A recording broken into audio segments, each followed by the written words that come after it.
Begin. I'm Jessica Berman. I'm director of the Drescher Center for the Humanities at UMBC.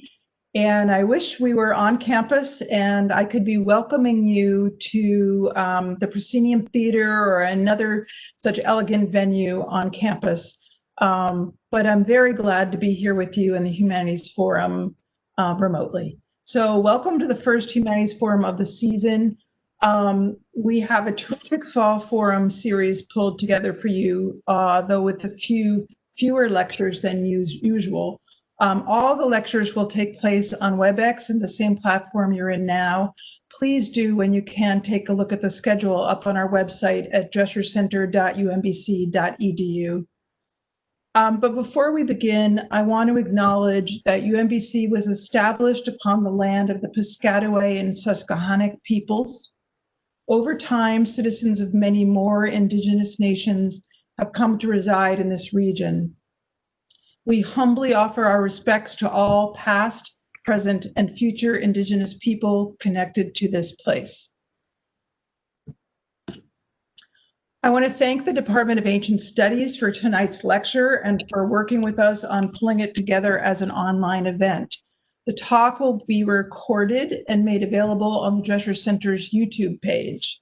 You can also connect with us on social media, including Facebook, Instagram, and Twitter. And if you want, we are live captioning this event. So if you'd like to view the captions, there's a few instructions. Go to the three dots next to the chat at the bottom of your screen. Select the multimedia viewer. Agree to go to the external site. And once you're there, go to the bottom of the window and close the header and the chat. And that should bring up a captioning window that you'll have access to throughout the talk. I also want to invite you to attend the next Humanities Forum event that's coming up in 2 weeks. That's Thursday, October 21st at 4 p.m. via WebEx. And that's the Department of History's annual Robert K. Webb Lecture, titled A French Village, Its Legacy of Rescue and Lessons for Troubled Times. This is a talk by Maggie Paxson, who is a writer, anthropologist, and a performer. So it should be very dynamic. Here's the description. During the Second World War, in a remote pocket of Nazi-held France, ordinary people risked their lives to rescue many hundreds of strangers, mostly Jewish children. The same place offers refuge to migrants today. Dr. Paxson set out to explore the habits of helpfulness and rescue that the villagers have demonstrated for centuries. But it was the story of a distant relative who himself sheltered a group of children that set her on a new and unexpected course.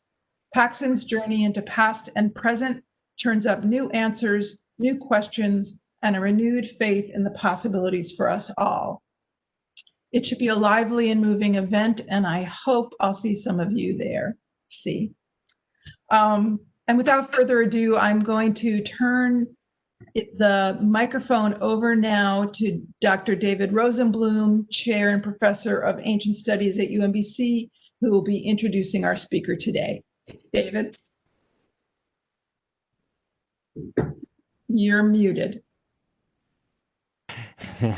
That's better. I said, thank you, Jessica, and thank you for the work that you've done in putting this event together. And also thanks to Courtney Hobson, who has done yeoman's service in putting this work together. It wasn't easy to do, and that we've done it is itself something of an accomplishment. But it's my great pleasure to introduce to you today Jackie Murray, who is Associate Professor of Classics, African American, and Africana Studies at the University of Kentucky.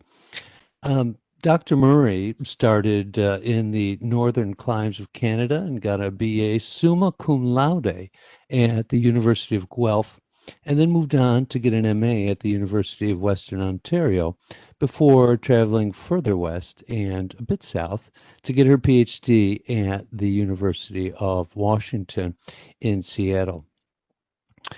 Dr. Murray has an incredibly impressive range of subjects in breadth and in what I would call verticality. For breadth, she does Greek studies, she does Latin studies, she does American studies. Some of the most difficult and technical subjects in our field, such as Hellenistic astronomy and Hellenistic poetics, which is a lot like modernist poetics in that it's very dense, very elusive, and unfortunately for us, very fragmentary in what has survived. So she works on these very difficult topics on the one hand, way up in the stratosphere, and on the other hand, she works on topics like female-oriented humor, and in particular, female-oriented dildo humor in the mimes of Herodotus. So she has quite an extensive vertical and horizontal range. Dr. Murray has won 3 NEH fellowships in 2006 at UCLA, where she worked on the Institute of Models on Ancient Rome. In 2012, she went to the Institute for Enabling Geospatial Scholarship, which I find fascinating, at the University of Virginia. And then in 2011, she was lucky enough to get an NEH postdoctoral fellowship to the American Academy at Rome. This year, Professor Murray has a fellowship at the Center for Hellenic Studies, which is administered by Harvard University, right in the heart of Washington, D.C. And next year, in May 2020, and fingers crossed that this will be able to take place in person, she's organizing a conference on W.E. Du Bois and the ancient Mediterranean. So, a very impressive speaker who is going to talk to us today on racecraft in the Odyssey and in the Argonautica.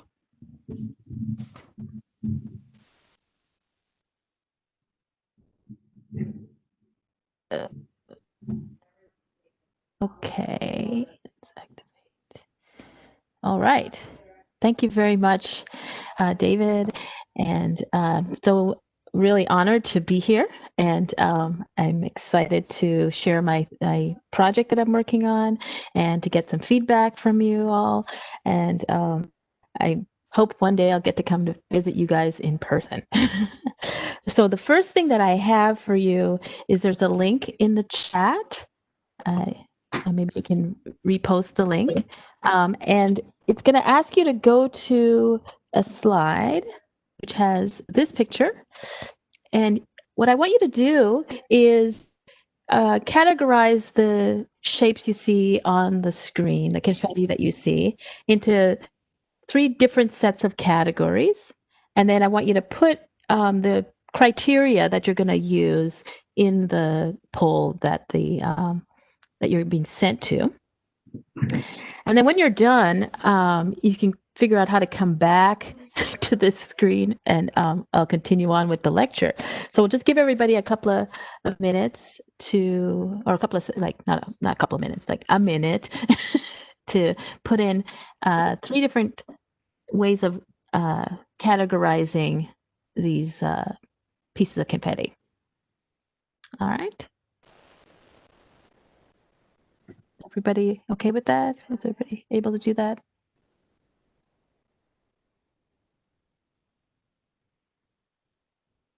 Okay. Someone's starting now.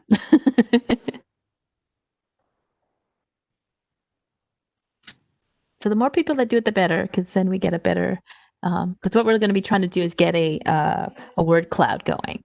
So the more people, the better.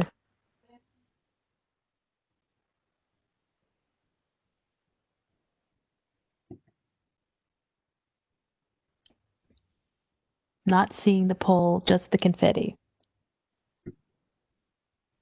Okay, maybe I'll.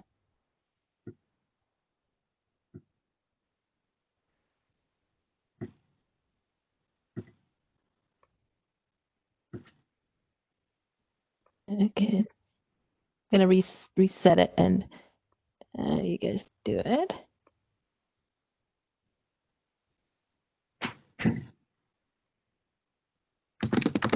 Okay, how are we doing there? It came up now. Okay. All right.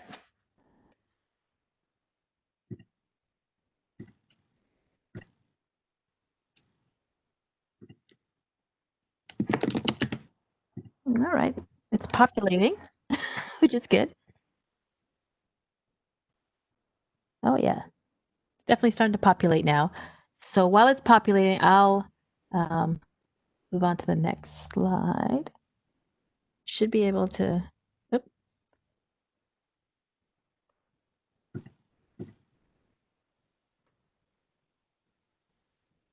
Okay.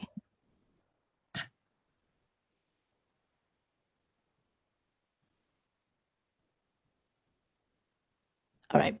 Okay, so I'm gonna move on to the next slide. I'll activate so people can still populate while I'm talking. So today, what I'm going to be discussing is an exploration of one particular type of ancient construction of race. And I'm going to look at how it's reproduced in epic storytelling, specifically in the Odyssey and the Argonautica. Now, as the most privileged genre, epic had widespread cultural authority and influence among all ancient Greek societies. The Greek epic tradition bequeathed to poets more than just language, though, and meter and myths. It also left them the racial and ethnic constructions, as well as literary techniques to manufacture these constructions. In other words, poets inherited epic racecraft, both the Odyssey and the Argonautica. Can I ask? I had to stop for a second. I can hear someone typing. Is there a way to stop that? So someone's not muted, and so I can't. So the only microphone that's on was yours. So were you typing? I'm not typing. Okay, I don't know what that sound is then, but everyone is muted. Oh, okay. Okay. All right. So I'll get. Sorry for the interruption. Okay. So both the Odyssey and the Argonautica feature heroes interacting with alien peoples who I argue, are racially othered in the world of the mythical narrative. And so both poems are going to offer us a way to analyze racecraft in epic storytelling. Although both are products from different time periods, Homer's Odyssey and Apollonius' Argonautica reflect a racial hierarchy that persisted in the ancient communities that received the poems. And in this talk, I'll offer readings of these epics that uncover that racial hierarchy that operates between the heroes and the peoples of the mythical world whom they enslaved and exterminated. And I hope to convince you that these epic constructs are reinforced and naturalized. These epic constructs reinforce and naturalize the hierarchies of real ancient Greek societies by aligning the dominant group in these societies with the heroes and by centering the heroic experience, monstrifying oppressed groups, and depicting the double standards that expose the alienated humanity of the enslaved and indigenous peoples. So, in section 1, I'm going to provide a description of race that I think will work transhistorically in order to interrupt the dangerous tendency to apply skin color or physical differences as a sine qua non criteria of race. I'm going to use a spatial metaphor of a continuum and the distancing of sameness and otherness to describe race as a socially constructed category that is determined by the ideology of oppression. Now, in this approach to race, I'm going to follow most theorists and philosophers who acknowledge that racial hierarchy, that hierarchical ideology is ontologically prior to the creation of criteria for differences that become the basis of racial hierarchies. So in other words, the will to dominate certain groups comes before the causes to the effort to create these groups as races and treat them as having a different essence. So racecraft then is the process by which the differences that are delineated by the racial ideology are then made salient and are made natural and justified. Now, in section 2, I'll discuss the role that racecraft plays in authoritative storytelling, the role it takes in reproducing, justifying, and naturalizing racial ideologies of a society. And I'm going to use modern comparanda too from film representations of the classical world with a brief analysis of how these films inculcate white supremacist racecraft through their presentation of the ancient world. And now these examples of modern epic storytelling shows how the representation of ancient Africa and Africans has been recruited since the birth of film to keep reproducing the ancient world in accordance with white supremacist ideology. And in the final 2 sections, I'll analyze the racecraft of the Odyssey, which will form the foundation of thinking about race in the mythical world.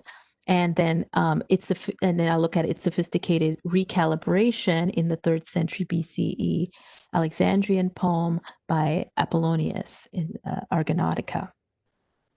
Okay. All right, so now let's turn to this transhistorical definition of race. W.B. Du Bois famously observed in his Souls of Black Folk that the modern construction of race is based primarily on skin color.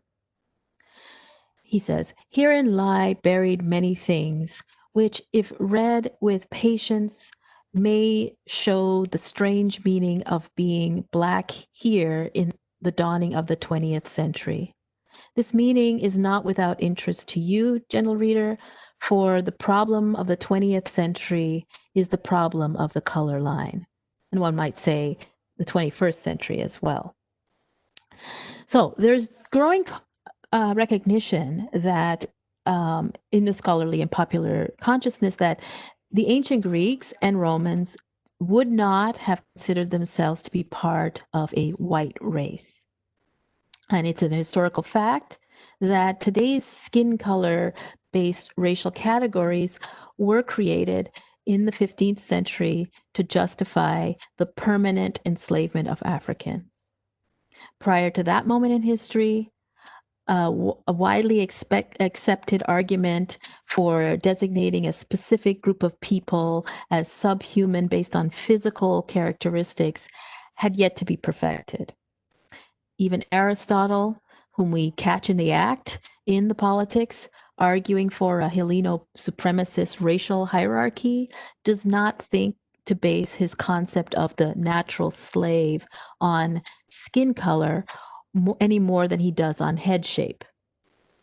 White supremacy, anti-Black racism did not exist until slavery was seriously challenged on moral and intellectual grounds by powerful members of the dominant European elites who stood to benefit from the economic and political environment that would emerge in a slavery-free global economy.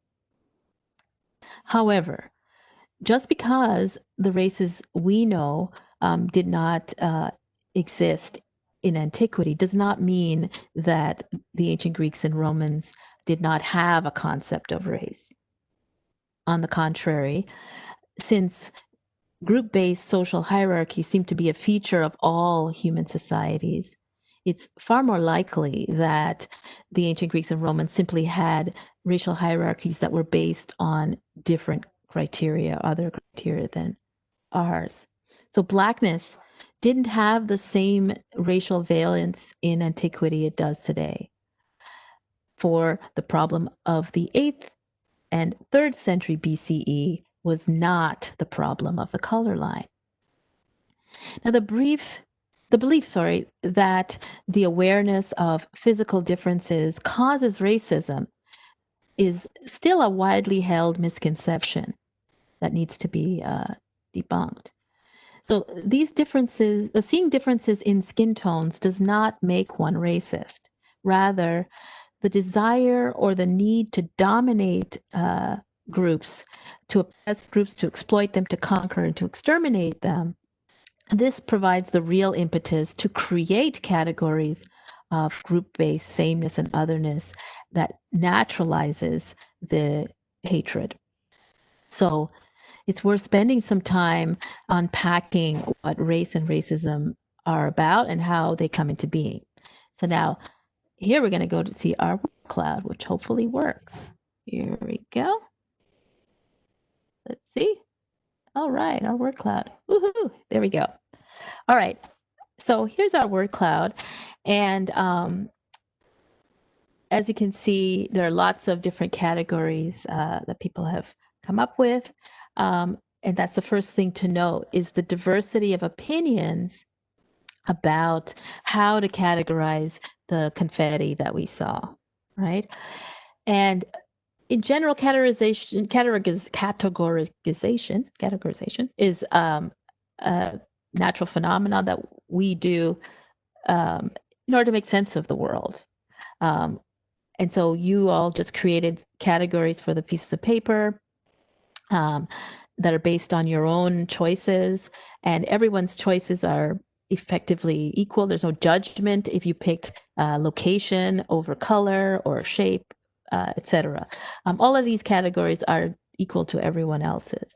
And it turns out, of course, most people pick color as their criteria, but I would bet that there are very few of you who picked exactly the same 3 categories together. And that's because everyone has different thinking. Now, so the point of this exercise is to emphasize that categories are not given in reality, that they are constructed by minds choosing how to make sense of the world. So you can't consider it, a thing that's to you. The various categories for race are not things that are actually real out there in the world, but categories are often categories are often made to seem natural by constant use and other ways of thinking. So language, for example, is a way which we categorize the world, and so often you tend to see things in the same way by those categories. Now, but categories are not race in and of themselves. Race needs more than just being categories. So races are categories for groups of people that are historically and continually social. That means that the criteria, in terms of historically contingent, that means that the criteria may differ times. The same place, the criteria might differ, and under different political circumstances, social circumstances, cultural circumstances. So categories are constantly, for race, are constantly changing. That's historically contingent. So something like skin color, then, which is predominantly the criterion in our historical moment, and in this part of the world, is not necessarily the criterion used in other parts of the world, nor was it the criteria in the past or in the future. Now, in the ancient Mediterranean world, as I said, skin color was not the criterion for the construction of race. Now, races are also categories that are socially constructed. So that was contingent, but what does socially constructed mean? Well, it means that through the double standards in the laws, customs, religious of the society. So it's a process. And finally,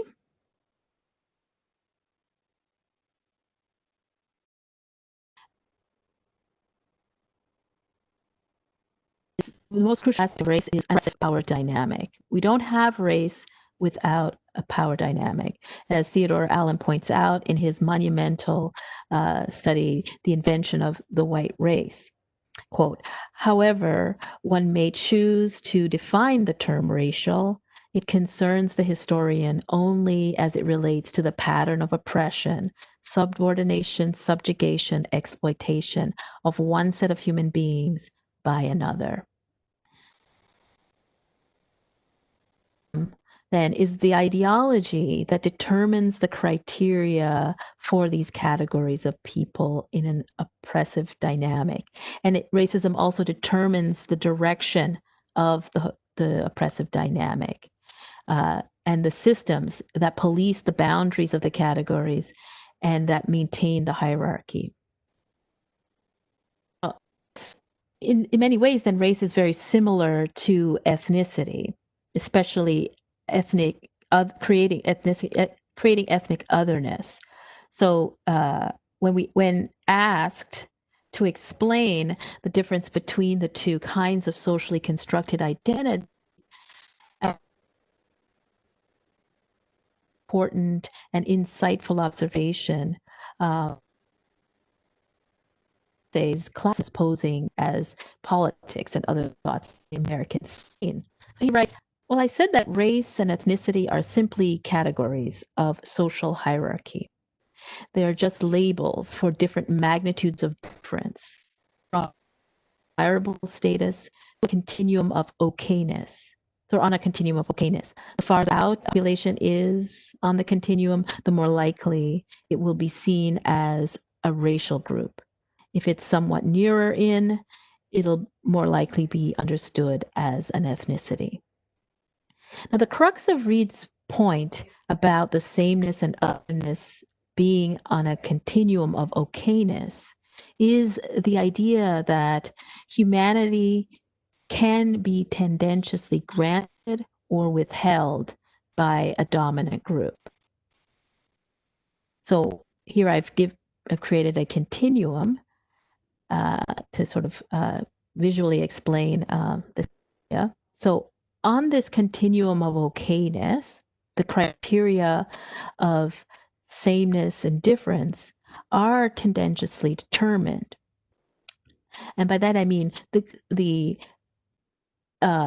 dominant group that dictates through its hegemonic control over institutions, political, social, religious, etc., who gets to count as the same as them and who gets to count as different from them. So the dominant group imposes difference through these mechanisms on other groups according to its own interests. And this is the idea of privileging. So they have the power systematically and hegemonically to insist that they are the standard of humanity and that their humanity is absolutely inalienable. Now, this group also has the power to force or entice other groups to assimilate to them by granting or withholding the benefits and privileges that come with being more or less okay. Now, the quality of humanity, the dominant to other groups, determines both the similarity and the difference, as well as where the group is going to be located on this sameness otherness continuum. The dominant group, of course, grants to itself inalienable humanity, and that I've said, but to others, this group grants alienable or alienated humanity, and these are things I want to unpack. And it determines the difference that Reid was talking about in terms of ethnicities versus races. So ethnicities then are groups that the dominant group contingently grants the same quality of humanity that it reserves for itself. However, so far as it serves the dominant group's interests, ethnicities can become races. And when it suits the dominant group's interests, they can be maintained as ethnicity. So it's up to the dominant group here. So the humanity then of ethnicities is alienable. They can be racialized. So racialized groups are those whom the dominant group systematically refuses to grant the same quality of humanity as it reserves for itself. So ethnicity then is the relationship between the dominant group and groups that they consider to have a high similarity or low difference from them, who are nevertheless oppressed by the threat of being racialized. Whereas race is the relationship between the dominant group and groups that they deem to have low similarity or high difference from them, and who are oppressed by the persistent dehumanizing treatment in various arenas. And ethnic groups then are along this continuum here, between the poles, where the races, that is the dominant race and the dominated race, are. And the whole system arises together since the structure is hierarchical. So you can't have a dominant group without the dominated groups, and you can't have an alienated group without an alienable group, and without an inalienable group. And so if we go back to our color experiment there, our exercise, we look at the continuum. These colors, green and pink and purple, et cetera, are not essential, right? They are, and the value of whether they are close enough to the dominant group or far enough away, these are all constructed by would be constructed within the dominant group system. All right. So now I want to move to the discussion of racecraft in storytelling, authoritative storytelling. So storytelling offers an efficient soft power mechanism for reproducing dominant narratives and dominant ideologies, and for naturalizing these socially constructed hierarchies. So, and especially authoritative storytelling has the endless capacity to adapt and control competing narratives that threaten to replace those that are serving the dominant ideology.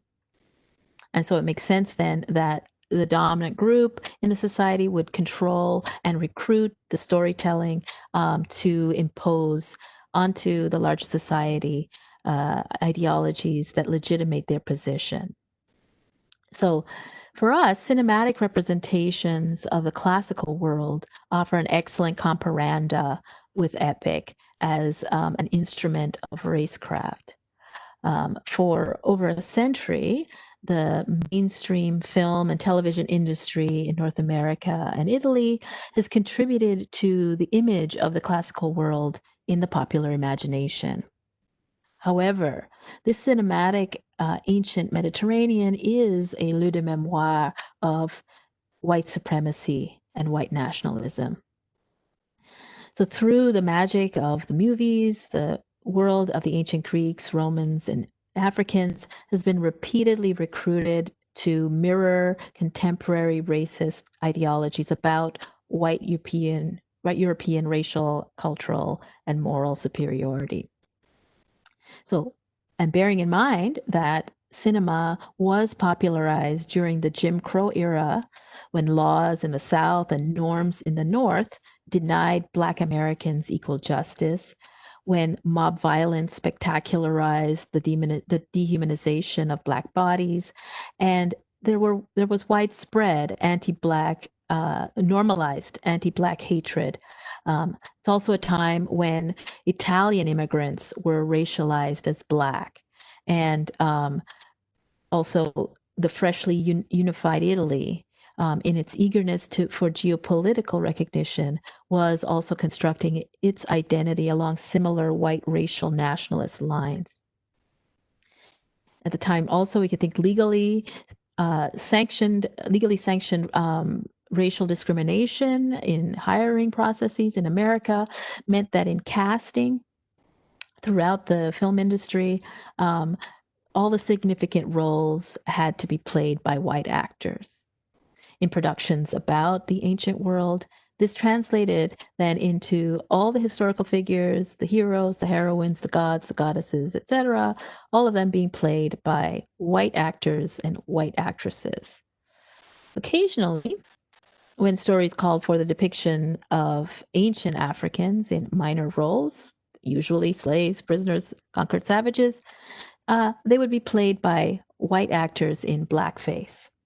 So even these minor interruptions of systematic erasure of Black people from the cinematic classical world did not interrupt white supremacist racecraft. Okay, so now I'm going to give an example. Okay. So the Italian film Cabiria was produced in 1914, and that's an important date in the history of film. It's also the same year of Birth of a Nation. And its sequel in 1915, and the subsequent series of spin-offs that focused on the figure Makiste perfectly exemplify the way racecraft normalizes the monstrification of Black skin and naturalized the double standards that racialized Black bodies.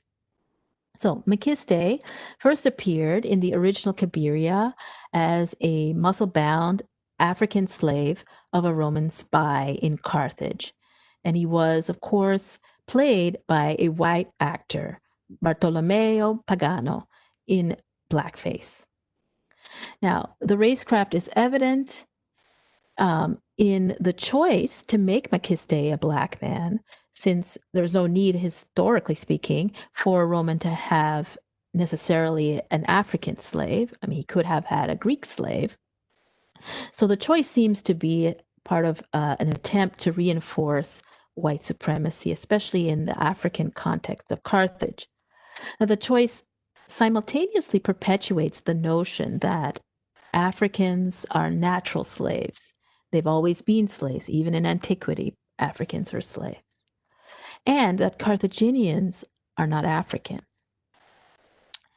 However, Makiste stole the show and was hailed by critics as the quintessential Roman hero for his admirable qualities, bravery, strength, kindness, and gentleness. And so remember, this is at the same time as Birth of a Nation.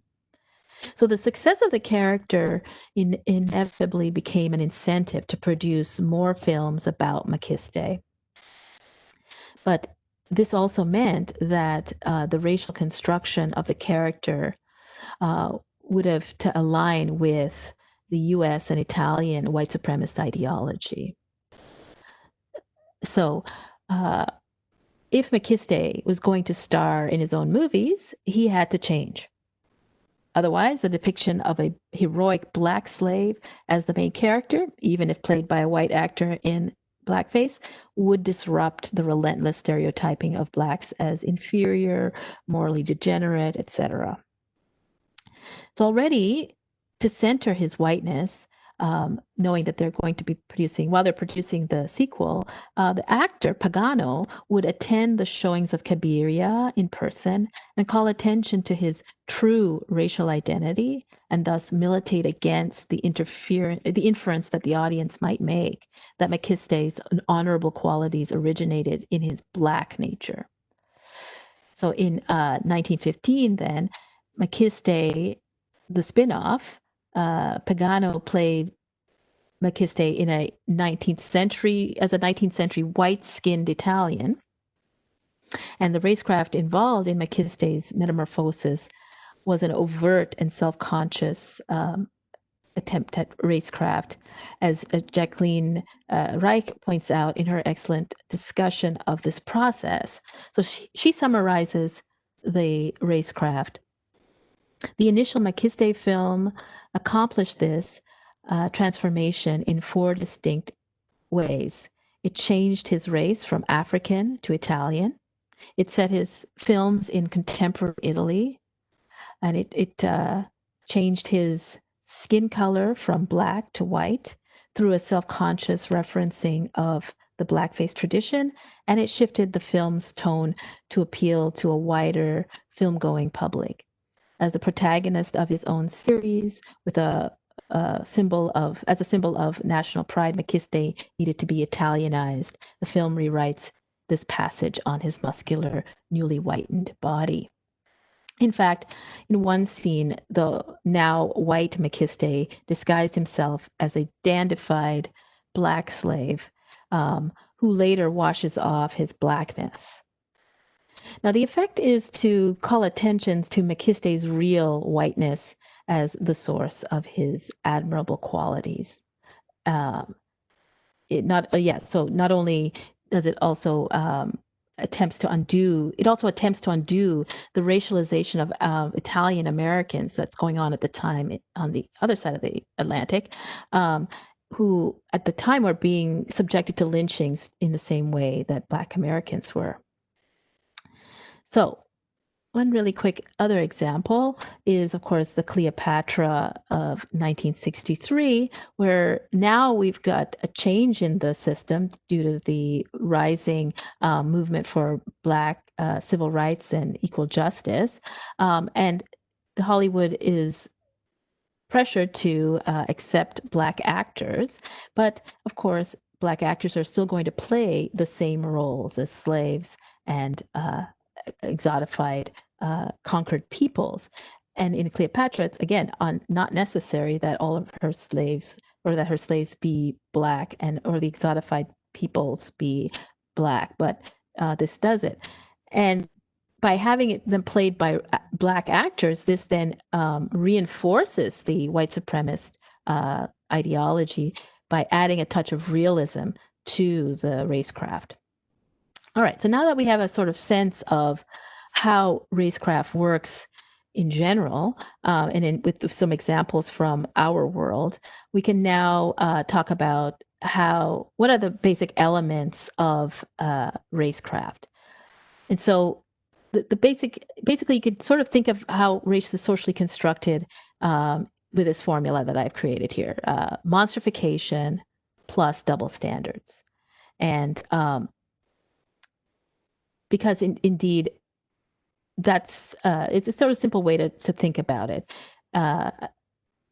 Monstrification plus double standards works well. All right, so wartime atrocities, human trafficking, enslavement, genocide, and the like are obvious racializing dynamics, where the alienation of one group's humanity by another is most visible. However, this racial dehumanization happens on a regular, everyday basis, in the ordinary doing of things.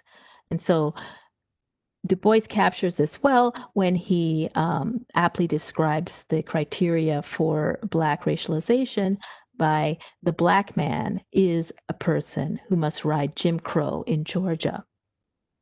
So race becomes visible in the various and sundry arenas of social interaction whenever double standards are deployed in ways that make the hierarchy regarding differentials in the recognition of humanity visible. Now, the term that I'm using all the time, Racecraft, is a term that was coined and theorized by Barbara Fields and Karen Fields in their monumental book, Racecraft, The Soul of Inequality in American Life. And they compare it to witchcraft. And for them, both crafts are part of a complex system of beliefs that combine moral and cognitive content with content that predisposes invisible spiritual qualities underlying and continually acting upon the material realm of beings and events. So Racecraft harnesses all the social, civic, political, legal, religious, and cultural instruments the dominant group has at its disposal to ratify and perpetuate its own self-serving categories, its own self-serving belief that the other people that human nature is produces mankind in distinct groups, each defined by inborn traits that allow us to differentiate and hierarchically arranged people. So in order to make the racist ideology seem reasonable then, different kinds of practices, institutions, but also discourses are marshaled, and Racecraft falls into the category of these discourses to naturalize hierarchy and obscure the arbitrariness and the tendentiousness of the criteria of the categories. And just like witchcraft, the workings of racecraft aren't open to objective and experimental demonstration because they are not independent of the racist ideology or the practices that create and perpetuate race and racist beliefs. So racecraft basically mirrors back to the society what it already believes about itself. And so now, just to set up the reading of the Odyssey now, we're just going to give you, again, the monstrification plus double standards. And so monstrification then is when the physical, using physical differences to claim that a racialized group is so different from the dominant group that they're not human. That's one way of alienating their humanity. Now, this obviously can work with people who have different phenotypic characteristics, but it also works with people who have the same phenotypic characteristics because they're susceptible to this monstrification through metaphorical associations with monsters. And that's what we're going to see happening in the Odyssey. Sumptuary codes are going to refer to double standards in the creature comforts. Kinship restrictions are to do with determining where kinship begins and ends between the groups. Ritual deference is going to be the double standard whereby the dominant group insists or polices the shows and displays of obedience from the dominated group. And then centering puts the experience of the dominant group at the center of the racial experience and dismisses the dominated group's point of view. All right, so this then brings us to what's going on in the Odyssey. All right, so what I'll show is that in epic storytelling, the Odyssey contributes to the construction of race through these mechanisms. And one of the ways it does is it's going to monstrify the group that the heroes oppress. And that group is the herders. The heroes are on the apex of the hierarchy, and the herders are among the racialized subaltern groups that are dominated by heroes. So the monstrification and the double standards are thus the instruments of racecraft that Homer makes this alienated humanity of the herders legible. And how we know that the herders are this racialized group, and this is the part of a larger project where I show that more clearly, but how we know is that, well, the heroes exploit them, they oppress them, they enslave them, they traffic them, and they even exterminate them. So that's pretty much proof. But I have more evidence. Anyways, so that the heroes, the herders are, assuming that the herders are, you grant that the herders are this oppressed group, we can now look at how does the epic reinforce that by the way they are treated. So the Odyssey alienates the humanity of the herders through monstrification by associating them with monstrified herders, that is, the Cyclopes and the Laestrygonians. The storytelling about that goes on with Odysseus and the Phaeacians in his encounter with these beings allows the narrator, Homer, to construct the relationship between the heroes and the Phaeacians as an ethnic group, and then on the level of Odysseus, the narrator, the Cyclopes and the Laestrygonians as the racial group. And significantly, Homer tells us that the Phaeacians are seafaring city dwellers, just like Odysseus and other heroes. And he tells us that the Phaeacians also, Odysseus tells the Phaeacians that the Cyclopes are, and the Laestrygonians are herders who neither have ships nor engage in agriculture. So although none of these groups, the Phaeacians, Laestrygonians, Cyclopes, are part of Odysseus's real world, they represent the othering that reflects the power structure of his world. So the Phaeacians are proxies then for ideal ethnic subaltern groups who are granted alienable humanity through assimilation, while the Cyclopes and the stories let's construct them in this ethnography that he tells about the Cyclopes, their monstrified physicality, etc. All of that helps to create the Cyclopes and the Laestrygonians as terrifying versions of herders. In other words, creating the nightmare scenario of the inversion of the hierarchy, and that the terror of losing dominance is what is exploited in Odysseus's stories with the Cyclopes. Okay, and then there are double standards. Now, the double standards we see when we get to Ithaca, where we actually meet real herders, and we find out that the real herders are living in a scenario where they are exposed to double standards that solidify their relationship as racial. So sumptuary codes occur. We're told that the herders don't have the same food. They don't have the same clothing. So when Odysseus asks Eumaeus to give him his cloak, we always feel that Eumaeus is being stingy. Well, in fact, he tells him that there aren't many cloaks and tunics around. And the point is that the heroes get to wear different clothes. They have more clothes, whereas the herders have humble clothing.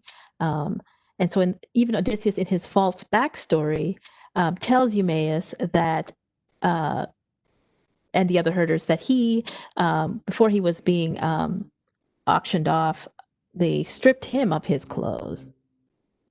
And when Eumaeus advises him, when Eumaeus advises Odysseus when he's asking for another cloak, to ask Telemachus for better clothes, and not just because he has none to spare, but also because he's recognized by now that Odysseus is actually a down and out hero, and therefore not in the same racial category as himself, and so he can wear other clothes, and so this is part of the reason why he tells him that.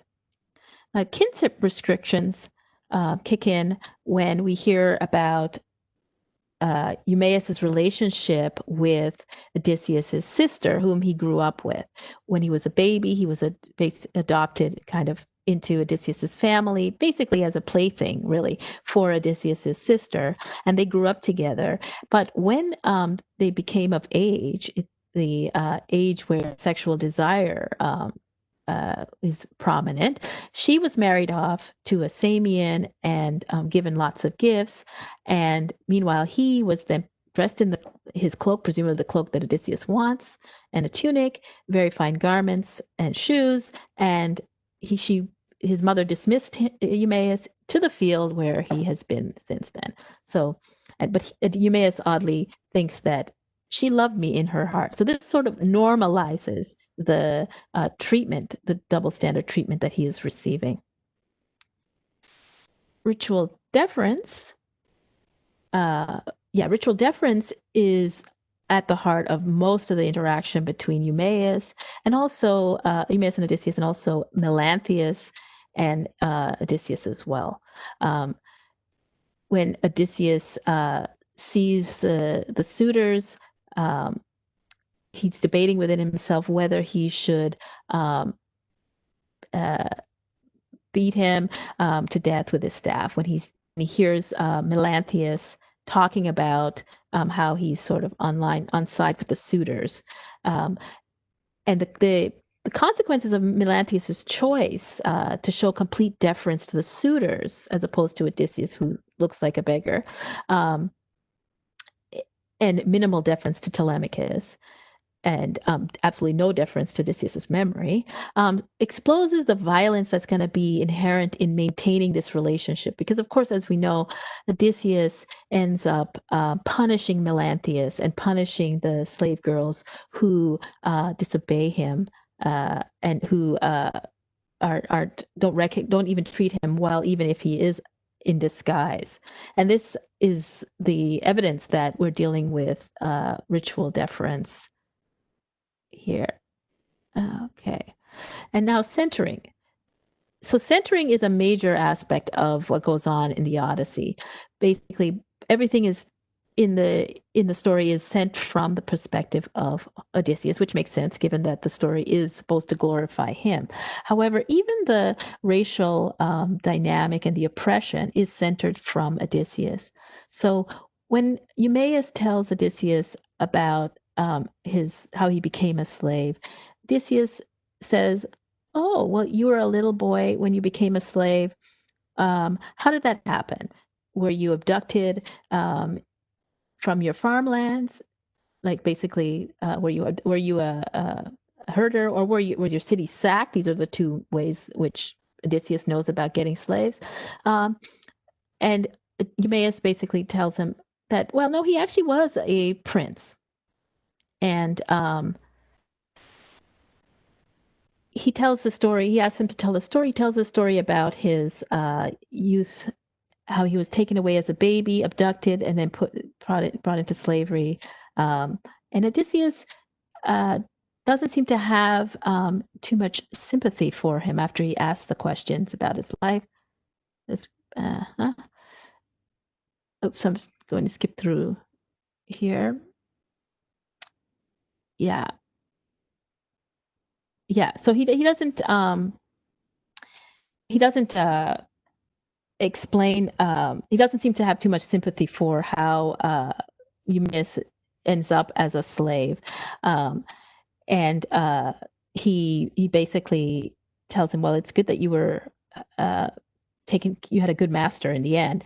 But then Eumaeus responds or talks about how the suitors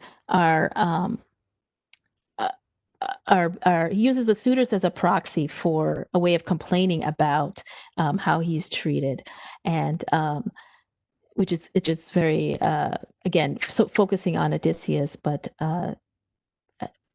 deflecting. Okay, I'm just gonna go forward. All right, so now I'll go to the Argonautica because I'm getting out of time here. So in the Argonautica, I'm just going to stick with one episode in the Argonautica, which is the episode where the Argonauts get to Cyzicus. And this is located here. And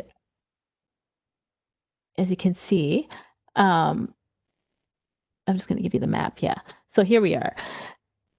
And so this area here, Cyzicus, is where we're going to be set up. So unlike the Odyssey, right, which combines glimpses of the hero's own society with it combines it with visits to other societies. The Argonautica is primarily about the voyage, and so we only see the heroes essentially in first contact situations, and this means that the race is going to be constructed along more obvious lines for us. Instead of race being produced by the double standards that operate in the mundane level through laws, etc., what we're going to see is how it operates through the results of contact in war.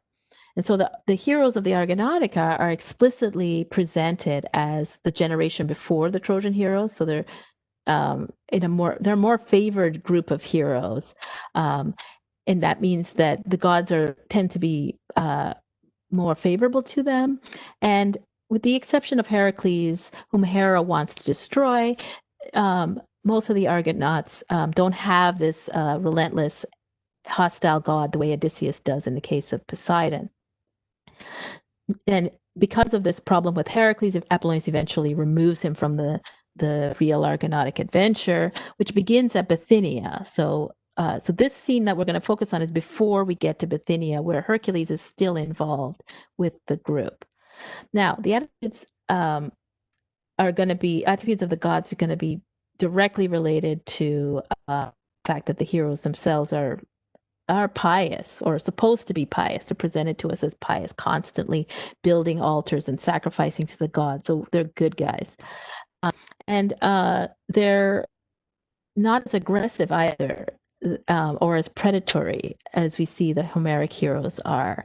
In fact, Apollonius seems to be trying to construct them as reluctant oppressors. The Argonauts end up committing genocide, nevertheless, of indigenous people that was, and this genocide that they commit was necessary actually for subsequent colonization. So they're unintentional colonizers of the region. And usually they end up in these violent encounters by self-defense or by accident. So in this first violent encounter, the Argonauts have come to this the Sea of Marmara at Cyzicus, and the reader, and presents that the reader is presented with this sort of racism-free racialization of the indigenous inhabitants.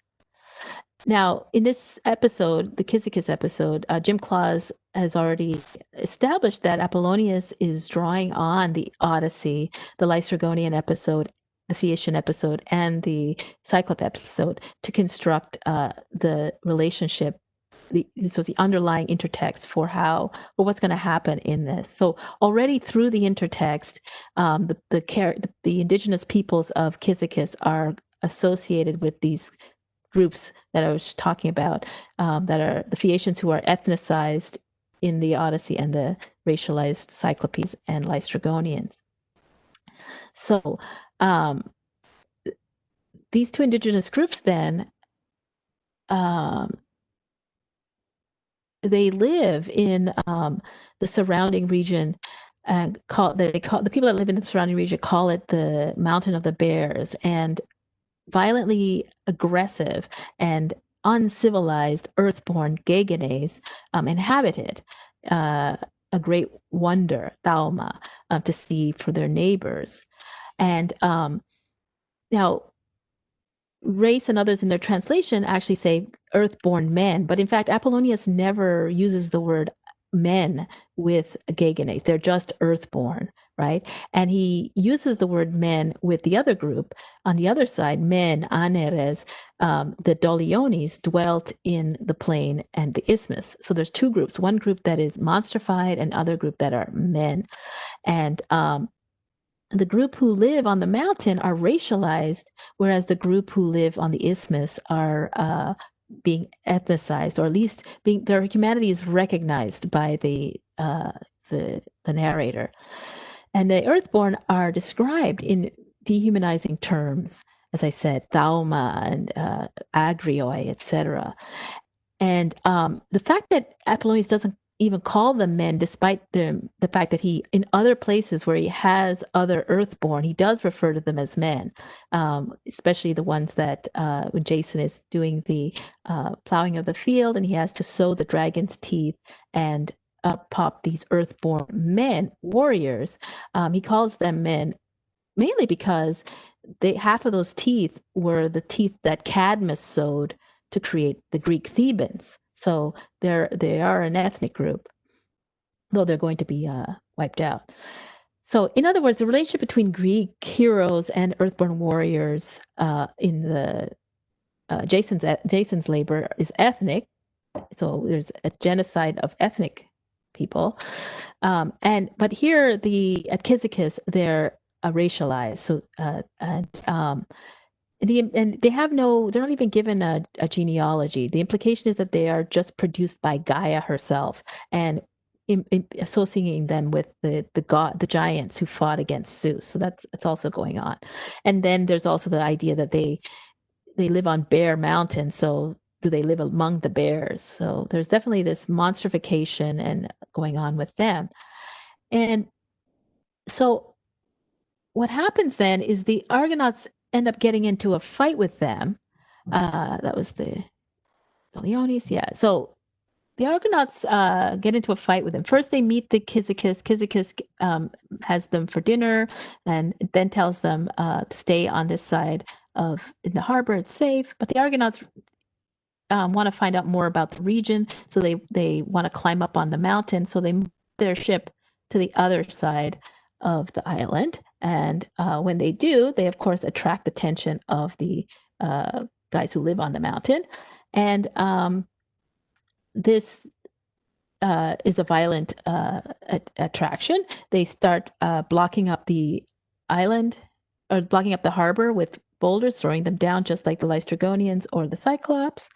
And Hercules then responds, and he can't forget how they're described. Yeah, they're have multiple arms, etc., just like the earthborn monsters.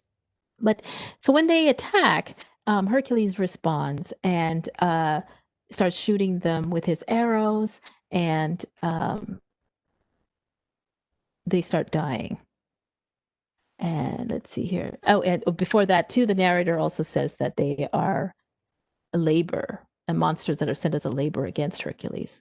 So as Hercules responds, that's what happens. And then they are then compared to the action of the Argonauts slaying them as like woodcutters throwing down long timbers recently felled by their axes in long lines on the edge of the sea, so that by absorbing the moisture, they can receive the long pegs. Thus, the narrows of the white-capped harbor, they were laid out one after another, some in heaps, dripping their heads and chests into the salt water, while they were stretched their lower limbs on the land, and others conversely rested their heads on the sand, etc. So they're killed, and they're treated. The imagery we're getting is that they're like the resources for building a ship or a building, or another way of looking at it, they look like a wrecked ship. But the point is that they're not thought of as humans. Now, then the other part of the story is the Argonauts then, after they kill these Gegenes, they leave, but then they get into a storm and they're driven back to the same area, and then they get into a fight with the Doliones and they wipe them out. But what's interesting about what happens with the Doliones is that they treat them differently in terms of in death. They, as you saw, they left the Gegenes out on the beach, didn't care about them. But with the Doliones, they mourn them for 3 days. They bury them in a tomb, and they even hold games for them. So in other words, the king of the Doliones ends up being treated like a hero, and so he's assimilated to them. Now, what that identifies then is this double standard of the two different indigenous groups. One group is monstrified, one group is racialized, and the other group is humanized, is treated as equal to the Argonauts. But what's covered up in this is the fact that the Argonauts have wiped out both groups, right?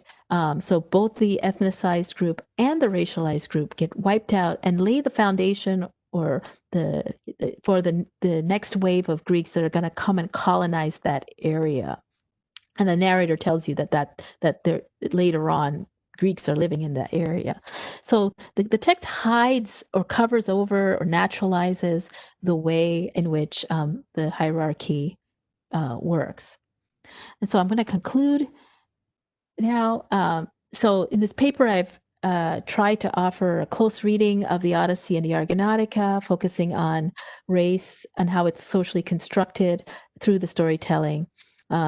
So race in both texts is not determined by color, but it's determined by the monstrifications and the double standards.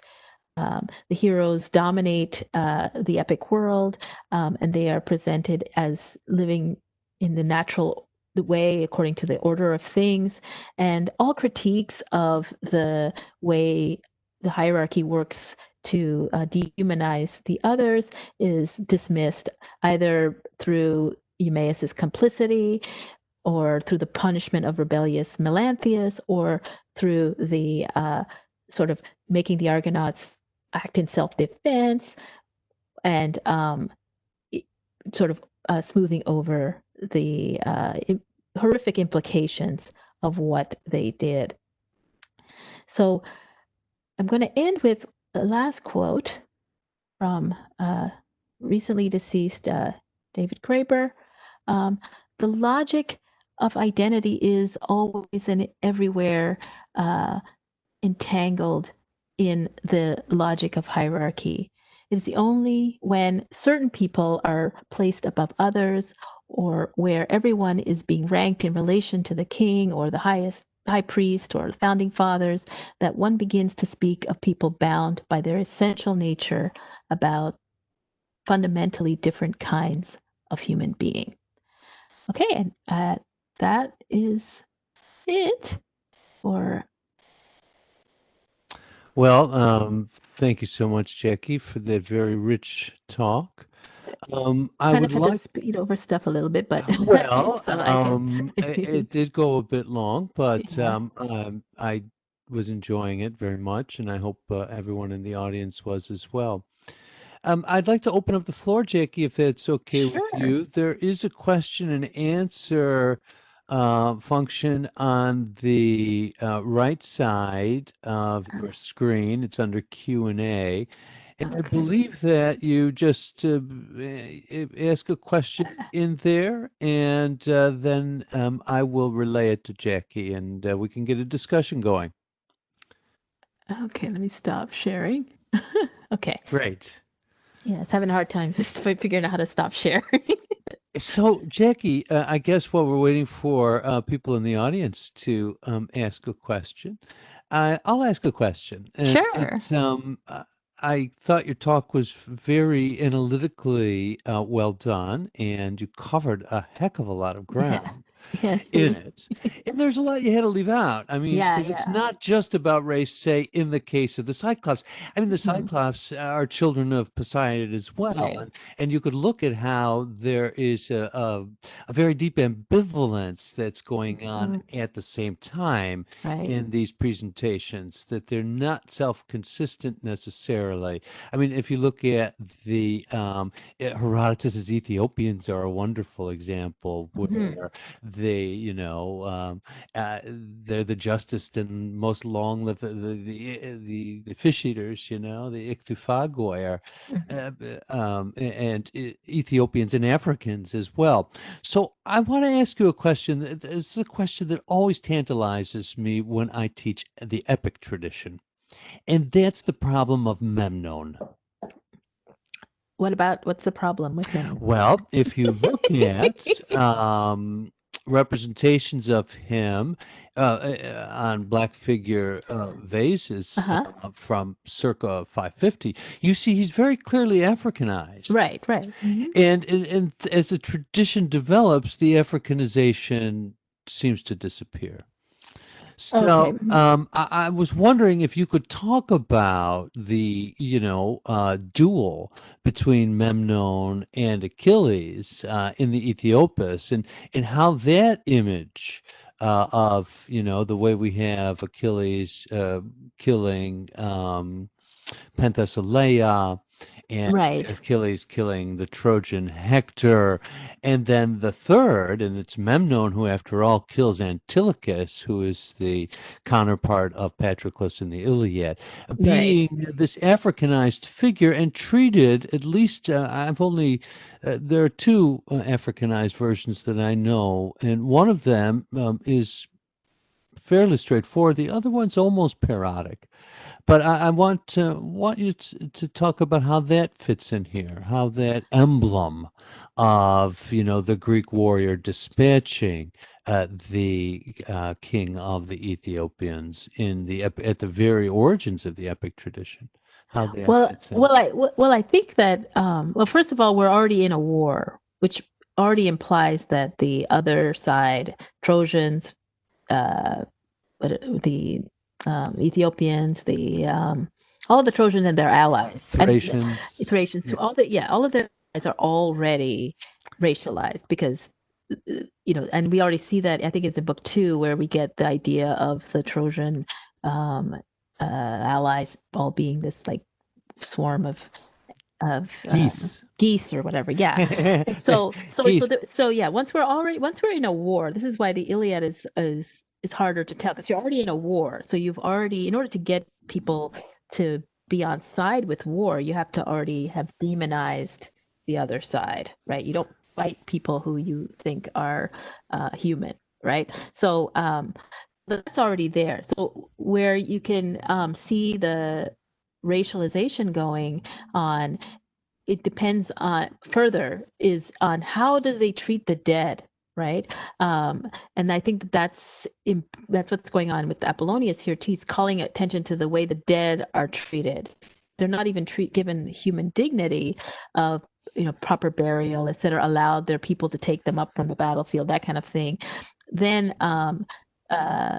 you're working with a racialized, like much more, I guess, racialized. They're already racialized, but it's more evident. And so, so you can already see it, I think.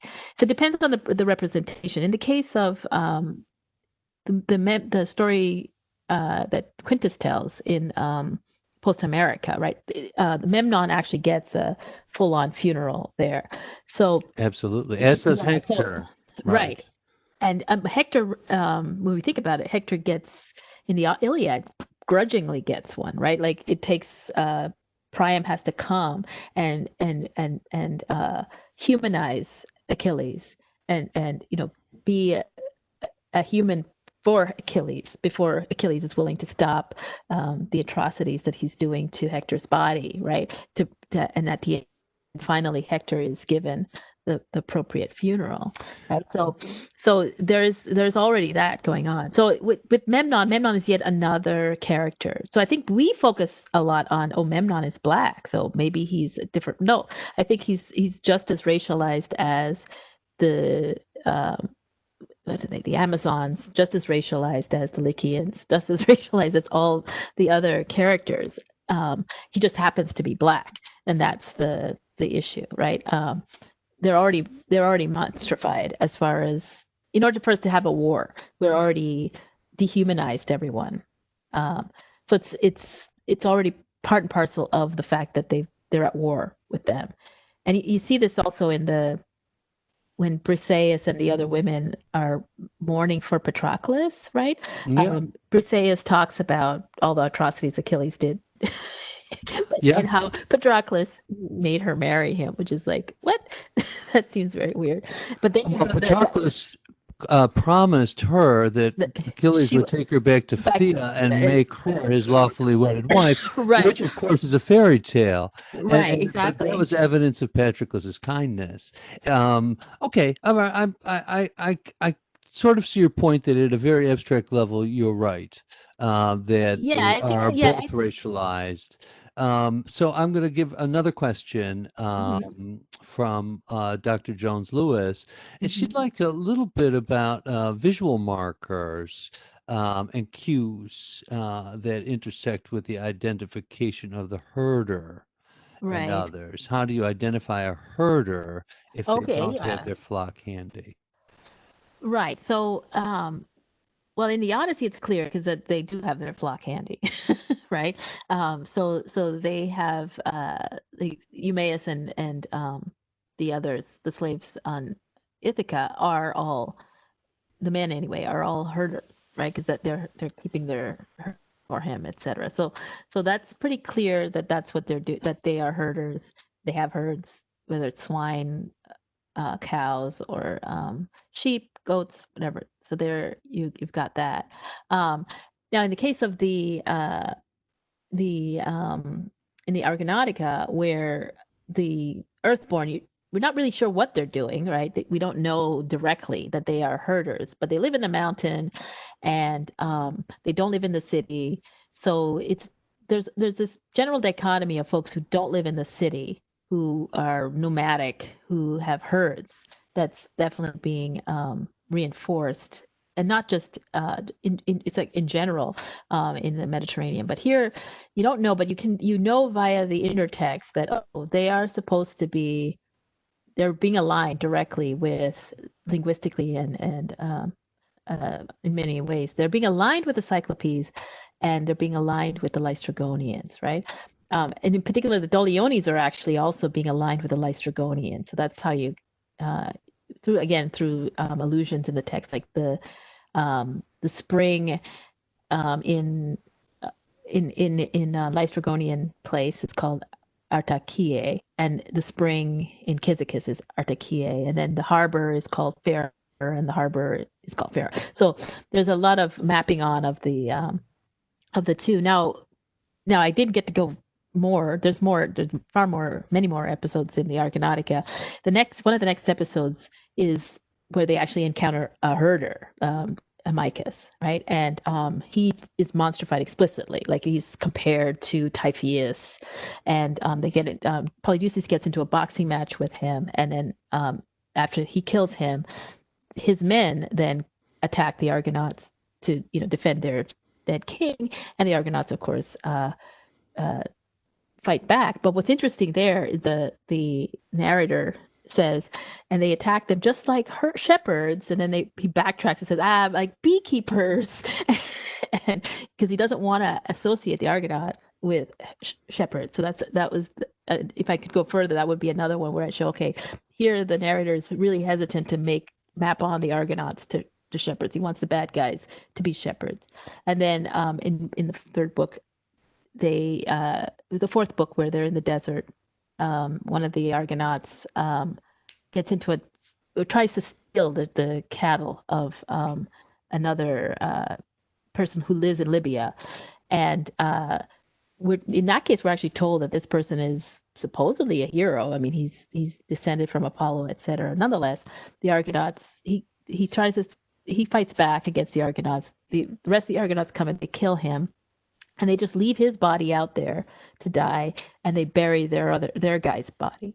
So it's definitely this sense that the herders are somebody that the Argonauts the only people the Argonauts actually kill are herders. So that's that's sort of the indicator. In the case of the Gegenes, it's not explicit, but there's a lot of sort of hints that that's presumably what they do on those mountains, is herd their sheep or whatever, or goats. But they don't get a chance to be anything more than these monsters on the mountain. Does that help? I wonder. We'll never know, because there's no ability for the audience to gain a voice in this particular program unless Molly wants to submit a comment of some sort. Are there any other questions for our speaker, Dr. Murray?